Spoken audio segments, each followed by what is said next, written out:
Hello everyone. आज हम मूल्यांकन कार्य पत्र 4 डिस्कस करेंगे। सामाजिक विज्ञान का कक्षा 10वीं के लिए है जो। तो गद्यांश पढ़ते हैं। पहले प्रश्न है 1 से लेकर 6 तक। हमारे पर्यावरण में उपलब्ध हर चीज जिसका उपयोग हमारी जरूरतों को पूरा करने के लिए किया जा सकता है। बशर्ते जो शर्त है यह है कि तकनीकी रूप में सुलभ, आर्थिक रूप में संभाव्य और संस्कृति रूप से स्वीकार्य हो, उसे संसाधन कहते हैं। क्या आप यह भी जानते हैं संसाधन प्रकृति का मुफ्त उपहार है, जैसा कि कई लोग मानते हैं। आप सभी ने सुना होगा कि कुछ लोग कहते हैं कि भाई जो हमारे संसाधन है ये प्रकृति का उपहार है, परंतु ऐसा नहीं है। वे मानवीय क्रियाओं का परिणाम है। मानवीय जो मनुष्य है स्वयं संसाधनों को महत्वपूर्ण बनाते हैं। वे पर्यावरण में पाए जाने वाले पदार्थों को संसाधनों में परिवर्तित करते हैं तथा उनका उपयोग करते हैं। संसाधनों को निम्नलिखित तरीकों से वर्गीकृत किया गया है, बांटा गया है। उत्पत्ति के आधार पर, जैविक अजैविक, समाप्तता के आधार पर, नवीकरणीय गैर नवीकरणीय, स्वामित्व के आधार पर, व्यक्तिगत समुदाय, राष्ट्रीय और अंतरराष्ट्रीय समुदाय, और चौथा विकास की स्थिति के आधार पर संभावी विकसित भंडार या फिर संचित कोष। अब प्रश्न है, तो पहला प्रश्न है किस चीज को संसाधन कहा जा सकता है यदि वह है, तो वह तीनों होनी चाहिए। तकनीकी रूप में सुलभ, आर्थिक रूप में संभाव्य और संस्कृति रूप में स्वीकार्य है। तो उपरोक्त सभी को हम लगाएंगे। कौन सा? डी ऑप्शन हमारा जो है वो फिल किया जाएगा। अब संसाधनों के बारे में निम्नलिखित कथन सही है। वे प्रकृति के मुफ्त उपहार है? नहीं। हमारे पर्यावरण में उपलब्ध सामग्री को मानवीय हस्तक्षेप के बिना संसाधनों में बदला जा सकता है? ऐसा तो बिल्कुल नहीं है। मनुष्य स्वयं संसाधन नहीं बल्कि वस्तुओं को संसाधन में बदलते हैं? नहीं।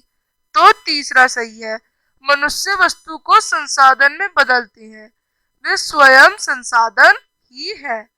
निम्नलिखित में से कौन से संसाधनों को वर्गीकृत करने का एक तरीका है?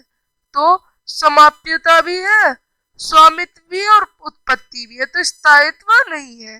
किसी देश का प्रादेशिक जल उदाहरण है। किसका उदाहरण है? ये है हमारा राष्ट्रीय संसाधन का उदाहरण। अब गैर नवीकरणीय संसाधनों का उदाहरण जो खत्म हो जाए तो क्या होगा? वन्य जीव। अब आपके घर के पास का सार्वजनिक पार्क किसका उदाहरण है? किसका उदाहरण है? सामुदायिक संसाधन का उदाहरण है। अब आगे बढ़ते हैं। किसी विशेष देश में राज्य एक की जो औसत है वो व्यक्ति की आय से राज्य बी की औसत से कई अधिक है। यानी ए में ज्यादा आय है और बी में कम है, लेकिन जो राज्य बी है उसमें उच्च साक्षरता दर और निम्न शिशु मृत्यु दर है, और राज्य एक की तुलना में प्रदूषण स्तर भी बहुत कम है। आप इनमें से किस राज्य को अधिक विकसित मानेंगे? अपने उत्तर को लिखिए। तीसरा प्रश्न है ये। अब चौथे को भी पहले पढ़ लेते हैं। वर्तमान में विकास को आने वाली पीढ़ियों की जरूरत के साथ समझौता नहीं करना चाहिए। क्या आप सहमत है? अपने उत्तर के लिए 3 तर्क करें। तो देखते हैं दोनों प्रश्नों को। तो तीसरे में लिखेंगे, मैं राज्य बी को अधिक विकसित मानूंगा क्योंकि आय विकास का एक महत्वपूर्ण पहलू है, न कि समग्र विकास का। एक पहलू तो है पर वो समग्र विकास का नहीं है।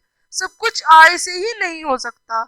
और दूसरा पॉइंट, आय के अलावा जीवन के पहलू जैसे साक्षरता, स्वास्थ्य, स्वच्छ पर्यावरण आदि भी गुणवत्ता जीवन के लिए महत्वपूर्ण है। चौथा, मैं इस कथन से पूर्णतः सहमत हूँ। क्यों? पृथ्वी पर न केवल हमारा अधिकार है बल्कि यह हम सभी की है।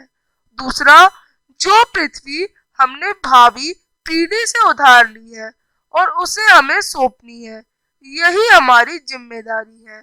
तीसरी, यदि हम पृथ्वी और संसाधनों का संरक्षण नहीं करते तो पूरी पृथ्वी का अस्तित्व ही खतरे में पड़ जाएगा।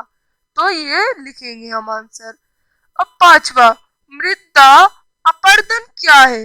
मृदा संरक्षण की किन्हीं दो विधियों का वर्णन कीजिए। छठा, विभिन्न देशों में विकास की तुलना करने के लिए महत्वपूर्ण विशेषताओं का वर्णन करें। अपने अनुसार सबसे महत्वपूर्ण विशेषता कौन सी है वो भी बताएं। तो पहले पांचवा प्रश्न देखते हैं। पांचवा, पानी या हवा द्वारा मिट्टी की सबसे ऊपरी उपजाऊ परत को हटाने को कटाव कहा जाता है।